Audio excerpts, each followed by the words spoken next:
பாருங்க, வெங்காயம் குட்டி குட்டியாக நறுக்கிட்டேன். இப்போ என்ன பண்ண போகிறோன்னு பார்ப்போம். தக்காளியே அரைக்க போகிறேன். அரைச்சிட்டு ரூமாக வாங்க போகலாம்.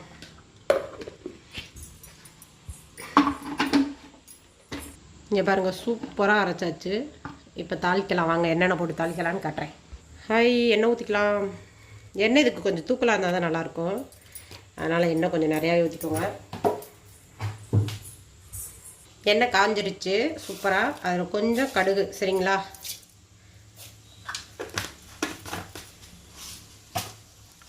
கடுகு பொரியட்டும்.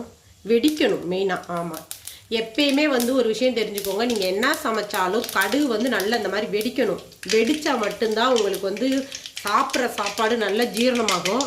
வெடிக்காமல் இருந்துச்சு அப்படின்னா வயிறு வலி எடுக்கும். ரெண்டாவது ஜீரணமே ஆகாது அவ்வளோ சீக்கிரம். இப்போ பெருஞ்சீரகம், சோம்புன்னு சொல்லுவாங்க சில பேர், பெருஞ்சீரகம்னு சொல்லுவாங்க. ரெண்டும் போட்டாச்சு.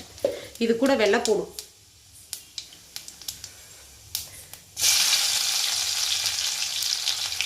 வெள்ளைப்பூண்டை 1-2 தட்டி அதை மட்டும் போட்டுக்க. இஞ்சிலாம் போடலை, ஒன்லி வெள்ளைப்பூடு மட்டும்தான், சரிங்களா? அது கூட கொஞ்சம் கருவேப்பிலை.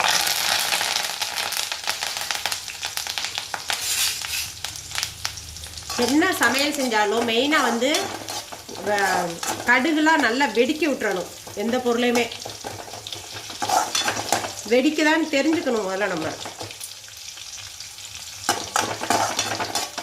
இது இப்போ நான் எதுக்கு செய்கிறேன் அப்படின்னா சப்பாத்திக்கு செய்கிறேன். ஆனால் இது சப்பாத்தி, தோசை, சாப்பாடு எல்லாத்துக்கூடயும் வச்சு சாப்பிட்லாம். சும்மா வேற லெவலில் இருக்கும். இப்போ வணங்கிடுச்சு. வெங்காயம் போட்டுக்கலாம்.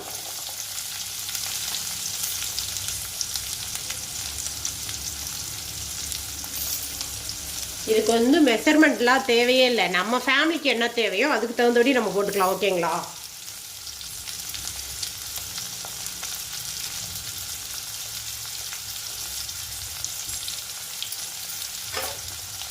நல்லா பொன்னிறமாக வறுத்துடலாம், சரிங்களா? சூப்பராக. லைட்டாக வேணால் உப்பு போடுறா தான் போட்டுக்கலாம், ஒன்றும் பிரச்சனை இல்லை. வதங்குறதுக்கு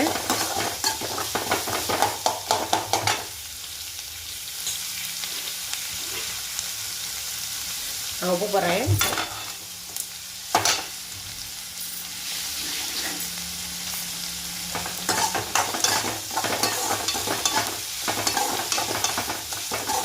உப்பு போட்டு கிண்டி விட்டுட்டு ஒரு 5 நிமிஷம் வெயிட் பண்ணலாம். நல்லா வதங்கட்டும், சரிங்களா? எப்படி வதங்குதுன்னு காட்டுறேன் உங்களுக்கு. முன்னாடி பச்சை மிளகா போட்டால் எண்ணெயில் போட்டால் தெரிச்சு மூஞ்சி முகரெல்லாம் காயமாகிட்டு இருக்கும். அந்த காரணத்தினால் இப்போ போட்டு விட்டலாம், சரிங்களா? ரெண்டாவது என்ன அப்படின்னா, இப்போ போட்டோம்னா நல்லா அந்த பச்சை வாசனை சூப்பராக இருக்குது, வேறு லெவலில். நம்ம மேலே தெரிக்காது, சேஃப்டியும் கூட நமக்கு. ஓகேங்களா?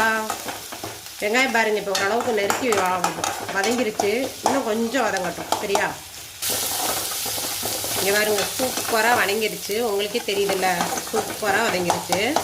இந்த டயத்தில் நம்ம தக்காளி அடித்து வச்சுருக்கோம் இல்லையா, அதை ஊற்றிடலாம். அதை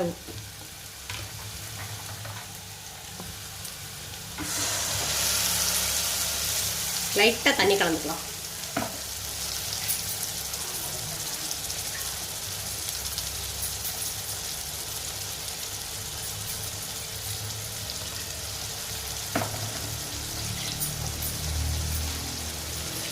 உப்பு ஏற்கனவே போட்டாச்சு. வேணும்னா நீங்கள் கொஞ்சம் சரி பார்த்து உப்பு போட்டுக்கலாம், சரிங்களா? அந்த மிக்ஸி ஜாரை மட்டும் கழுவி கொஞ்சமாக தண்ணி சேர்த்துருக்கேன். இது ரொம்ப தண்ணி தேவையில்லை, நல்லாயிருக்கும். இது கூட பச்சை மிளகா போட்டிருக்கோம் இல்லையா, இது கூட இன்னும் கொஞ்சம் காரத்துக்கு வரமிளகாத்தூள் போட்டுக்கலாம். இங்கே பாருங்கள், கொஞ்சம் வரமிளகாத்தூள் கலராகவும் இருக்கும், கொஞ்சம் காரமாகவும் இருக்கும், சுருக்கணும். அது கூட கொஞ்சம் மஞ்சள் தூள். ஓகேயா? இப்போ போட்டு இது நல்லா கொதிக்க விடுவோம். செம்மையாக கொதிக்கும். அதுக்குள்ளே நமக்கு வீட்டில் வேறு வேலை இருந்தால் முடிச்சுட்டு பார்க்கலாம். இங்கே பாருங்கள், சூப்பராக ரெடி ஆயிடுச்சு. செம்மையாக இருக்கா? அப்படியே சப்பாத்தி, சாப்பாடு, தோசை எதில் வேணாலும் நீங்கள் வச்சு சாப்பிட்டுக்கலாம். சும்மா வேறு லெவலில் இருக்கும். ஓகே, இதே மாதிரி செஞ்சு சாப்பிட்டு பாருங்கள். பிடிச்சிருந்தா லைக் பண்ணுங்கள், கமெண்ட் பண்ணுங்கள், மற்றவங்களுக்கும் ஷேர் பண்ணுங்கள்.